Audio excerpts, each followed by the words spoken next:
Hello guys, welcome to AI with Fonzie. So guys, on June 28th, I'm going to be celebrating my birthday. That is few days from now, guys.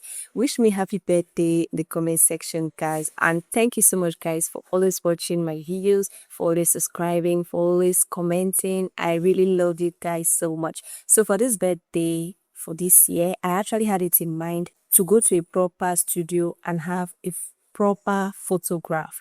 But after I weighed the budget and everything, I just decided to drop it. And I felt like I can still use AI to actually create a realistic birthday photo shoot that looks exactly like me without the resulting image looking like a total stranger. So I decided to really sit down out an interesting tutorial on how you can actually use your own image, get inspiration of a birthday photo shoot, and recreate something that looks so nice, just like these images you guys are seeing.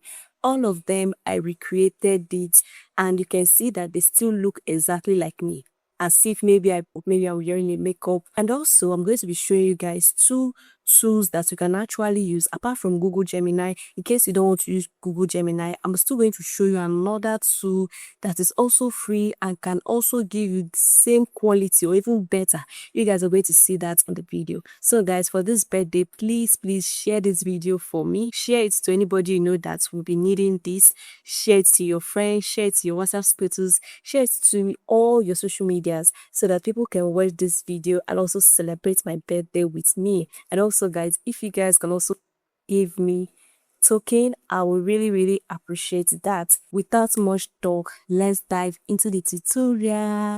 The first thing you need is a clean photograph of yourself. Now, if you have someone who can take these pictures for you, that would be great. But if you are alone, if you don't have anybody to do that for you, here's the trick I actually use. I simply opened my phone camera and switched to video mode. Like I started recording myself, you get. Then I started recording and I started posing in different styles. Like you can pose in this particular style and hold on to that particular pose for like 10 seconds. Then you switch to another pose. Hold on for like extra 10 seconds again. You switch. That's how you're going to be doing it.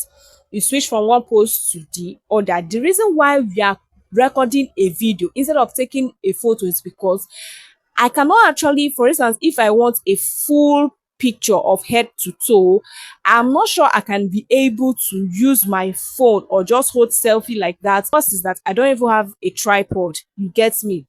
Once I am done recording or videoing myself and posing and all of that, just pause or stop that video. Once you have stopped the video, you're going to play back that particular video. Whenever you find a pose that you like, let's say you are watching the video right now and then you find out that at this point you feel like you can actually use this particular pose, pause the video at that very point you feel like you want to use that particular shot, pause the video at that point, then tap somewhere outside the screen so that this play option you are seeing right here, so that it will disappear. Then once it goes out, take a screenshot of that particular point. You get me? So you're going to do this for the different poses or the different shots you feel like you want to use. And once you have screenshotted the poses or the shots you want to use, the thing you need to do next is to crop out those unnecessary parts. Because if you look at this particular screenshot, you see that my phone like other features in my phone are showing, so I need to crop out those parts and just leave just the picture so that someone will even think that I just snapped it directly. You get me? So you have done this, you are now ready to convert this image into a photo shoot. Next step is to find an inspiration, like a birthday photo shoot inspiration. This is a very fun part. We need the inspiration. So go to your browser and search for Pinterest. In the search bar in Pinterest, search for birthday photo shoot inspo. Immediately you're going to see a whole lot of amazing birthday photo shoot ideas, and honestly choosing one can be difficult because almost all of them looks beautiful here, but this can actually take your time, but you should scroll carefully. Now look for something that actually matches your personality, your style, and the kind of image you want to actually recreate. You get? So after scrolling for a while, I found a few styles that I really liked. If you like any style, just click on it. then you're going to right click, most especially if you're using a laptop, right click, and you're going to see where they say save image. So I'll save the image. So this is how I did it whenever I see any style I like and I want to recreate. Here's the step that most people completely skip. And honestly, this is the reason why many AI photo shoots end up looking weird. Like you're going to see the real person when you compare it with the AI photo shoots that you generated, they look too different. Like they look like two different people. What you're going to do to avoid this is to go to ChatGPT. Then you're going to upload any of the birthday inspiration image you downloaded in Pinterest. So upload anyone. Let's say this one I downloaded, I'm going to upload it here on ChatGPT. So once I upload it, I put in this prompt saying, give me a detailed and exact prompt describing this photograph by breaking it down into its different composition and visual elements. Then hit on send.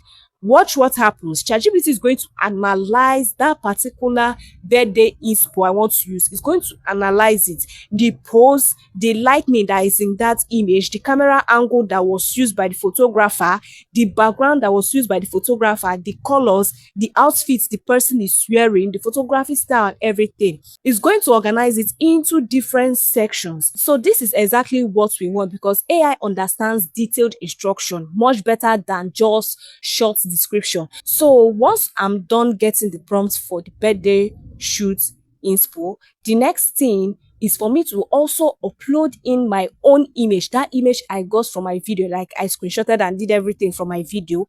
That photograph of myself, I'm going to upload it on ChatGPT and also use that same prompt I asked ChatGPT. That's that prompt I told it to give the detailed and exact prompt describing the photograph. That exact prompt, I'm going to give it to ChatGPT. Don't worry, I'm going to paste it in the description. So go there and check it out. So once I've uploaded the image and pasted in that same prompt, again, ChatGPT will break down my image into sections.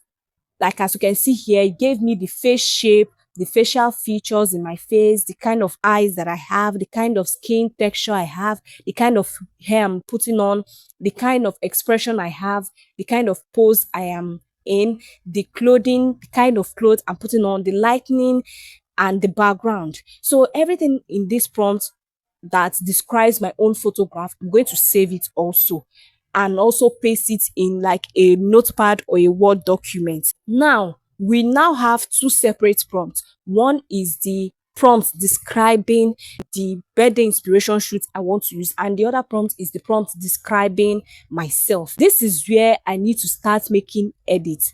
Now you need to open Word document or notepad. Then once you have pasted it in both of them, you are now going to compare two of them and see something. If you check out that birthday shoot inspo, you're going to find out, like for instance, this particular model or this particular person that is in this birthday shoot inspo, she has a round face, but I have an oval face based on what ChatGPT described to me. So for me to later get a resulting image that actually looks like me, I should not use a description that describe a round faced person for myself. I just need to maintain every description that describes me. You get me? So this is exactly why you don't just copy the entire inspiration directly, because I could just copy the entire description, paste it in, put in my own image and click on generate. I don't want that. So instead, we keep our own facial structure and personal features. What I'm just going to do right here is that I have my prompts describing me and the prompts of the birthday inspo.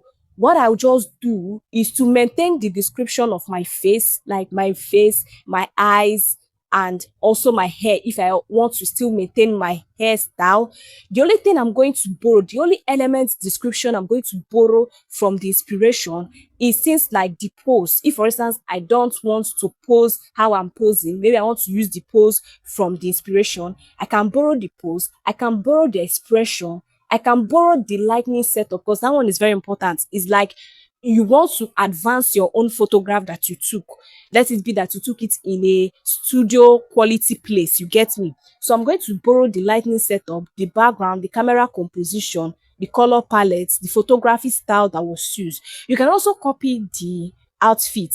if you actually want to copy the outfit. Then for instance, the first image I generated, I actually did not copy the outfit because I felt like let me just use the one I'm putting on originally from my own image. But I think the second one I generated, I copied the outfit from the inspo image. You get me? After I have edited it using the inspo image details and putting it up with my own, I now have a well edited description that describe both me, both everything that I feel like I should use to generate my own birthday photo shoot. It's time for me to generate the image. So I'm going to use two tools, Google Gemini and one other image generator I recently discovered. So I'm going to start with Google Gemini. Search for Google Gemini and sign in. Once you are inside, click on upload. Upload in your own photograph. That's this particular image. Upload it in there. Now paste in the edited prompt we created. That's that prompt I've now edited that contains both my description, contains other elements that I borrowed from the inspo description. I don't know that you guys get me. That's this particular one. So after I've pasted it in, I click on generate. And within seconds, you will get an AI birthday photo shoot. Just check it out, guys. You can see that this is me. This is my original image, and this is the resulting image I have. And this is just what I want. It looks exactly like me.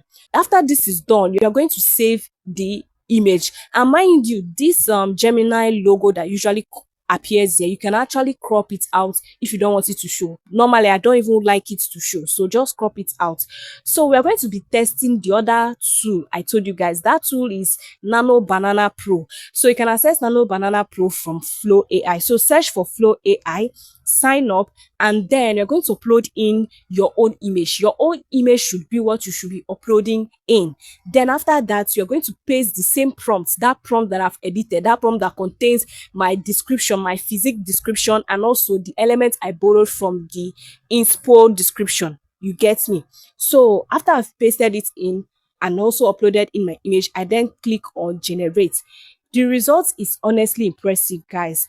But if you look at these two images, you're going to see that I don't even know the one that even looks better, whether using Gemini or using Nano Banana Pro. So guys, tell me in the comment section the one you feel like is actually the best. But I think both of them actually did the work, but I don't know who is now the best. In this same method, I actually generated multiple birthday photo shoot styles. So if this helped you, please like this video, share, and I'll see you in my next one.